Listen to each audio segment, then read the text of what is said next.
मार्च 2017 की बात है।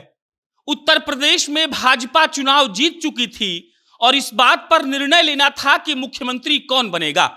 योगी आदित्यनाथ का नाम कभी आता था, कभी नहीं आता था और योगी आदित्यनाथ उस वक्त विदेश मंत्री सुषमा स्वराज के साथ कहीं बाहर जाने वाले थे। चुनाव बीत चुके थे। योगी आदित्यनाथ ने खुद अपने एक इंटरव्यू में कहा था कि हम इतने थक गए थे कि हमको 7 दिन का आराम चाहिए था और उसके बाद जब विदेश यात्रा के लिए हमसे पूछा गया तो हमने हां बोल दिया। पासपोर्ट जमा हो चुका था। योगी आदित्यनाथ चुनाव खत्म होने के बाद सुषमा स्वराज के साथ विदेश जाने वाले थे, लेकिन एक दिन पहले उनको फोन आता है कि आपका विदेश यात्रा रद्द हो गया है। योगी आदित्यनाथ ने कहा कि क्यों, हम जाना चाहते थे और कहा गया कि प्रधानमंत्री जी ने स्वयं ये करवाया है, आपका पासपोर्ट प्रधानमंत्री कार्यालय चला गया है।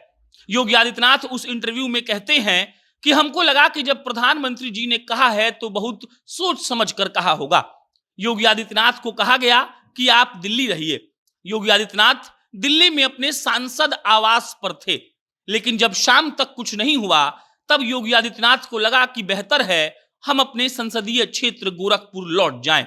शाम को योगी आदित्यनाथ गोरखपुर लौटते हैं और इधर यूपी और दिल्ली का माहौल गर्म था। इस बात पर चर्चा हो रही थी कि मुख्यमंत्री कौन बनेगा। पूरी कहानी आपको इस वीडियो में बताएंगे और ये कहानी आज हम आपको इसीलिए सुना रहे हैं क्योंकि योगी आदित्यनाथ का आज 51वां जन्मदिन है। योगी आदित्यनाथ 51 साल के हो गए हैं। 26 साल की उम्र में सांसद बनने वाले योगी आदित्यनाथ ने भी कभी सोचा नहीं होगा कि एक दिन इस सूबे की कमान हमको सौंप दी जाएगी। अब कट टू लौटते हैं उस कहानी पर। तो योगी आदित्यनाथ दिल्ली में थे। कहा गया था कि आप विदेश नहीं जा रहे हैं, आपको दिल्ली में ही रहना है। योगी जी शाम तक रुकते हैं, कोई फोन नहीं आता है और योगी जी को लगता है कि यहां पर रुककर क्या फायदा।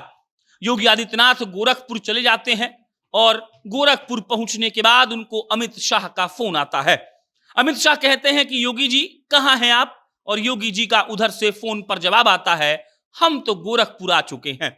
अमित शाह कहते हैं आपको तो कहा गया था वहीं पर रुकने के लिए।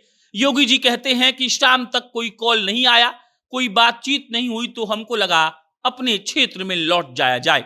अमित शाह कहते हैं कोई बात नहीं, सुबह तैयार रहिएगा, चार्टर्ड प्लेन आएगी और आपको दिल्ली लेकर आएगी। योगी आदित्यनाथ इंटरव्यू में बताते हैं कि जैसे ही अमित शाह ने चार्टर्ड वाली बात कही, हमको लगा कि मामला कुछ ज्यादा बड़ा है, क्योंकि हम तो आम फ्लाइट से भी आ सकते हैं। अब सुबह योगी आदित्यनाथ उठते हैं, अपना पूजा पाठ करते हैं और उसके बाद चार्टर्ड पर बैठकर योगी जी दिल्ली पहुंचते हैं। दिल्ली पहुंचने के बाद उनकी मुलाकात होती है अमित शाह से और अमित शाह उनको कहते हैं कि तैयार रहिए, आपका शपथ ग्रहण समारोह होने वाला है, आप सूबे के नए मुख्यमंत्री बनने वाले हैं और आपको यहां से सीधे लखनऊ जाना है। योगी जी मुस्कुराते हुए कहते हैं कि जब अमित शाह ने हमको ये बताया तब हमारे पास एक जोड़ी कपड़े थे। अमित शाह ने कहा अभी आपको ये सब बात किसी को नहीं बताना है। योगी आदित्यनाथ सीधे लखनऊ पहुंचते हैं। वहां पर विधायकों की बैठक होती है और बैठक में नाम रखा जाता है आगे योगी आदित्यनाथ का। सर्वसम्मति से नाम आगे बढ़ता है।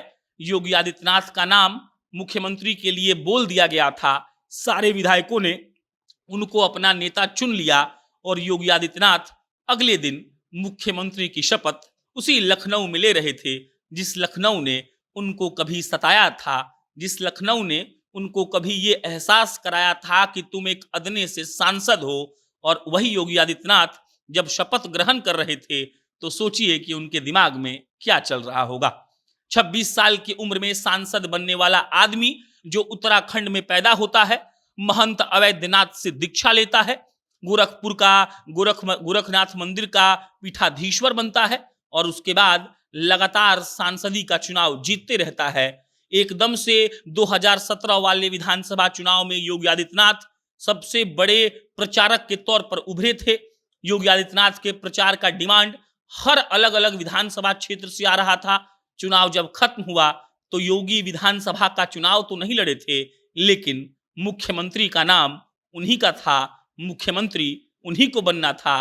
और अमित शाह उनको दिल्ली जब बुलाए तो उन्होंने सोचा भी नहीं था कि हमको मुख्यमंत्री बनाया जाएगा, लेकिन योगी आदित्यनाथ मुख्यमंत्री बनते हैं और अब तो दूसरी दफा बन गए हैं। 5 साल के सफल कार्यकाल के बाद भाजपा ने उनको फिर से मुख्यमंत्री का पद दिया है और योगी आदित्यनाथ आज जब 51 साल के हो गए हैं तो उनकी ये कहानी जाननी इसलिए जरूरी है क्योंकि जो लोग तैयारी कर रहे थे वो अपने घर में बैठे रह गए और जिस महंत को यह पता भी नहीं था कि उसका विदेश दौरा क्यों रद्द हुआ है वो उस सूबे का मुख्यमंत्री बन गया। बाकी आपके यादों के योगी कैसे हैं कमेंट बॉक्स में बताइएगा। हम फिर जल्दी किसी नई खबर के साथ मिलेंगे। बहुत बहुत धन्यवाद।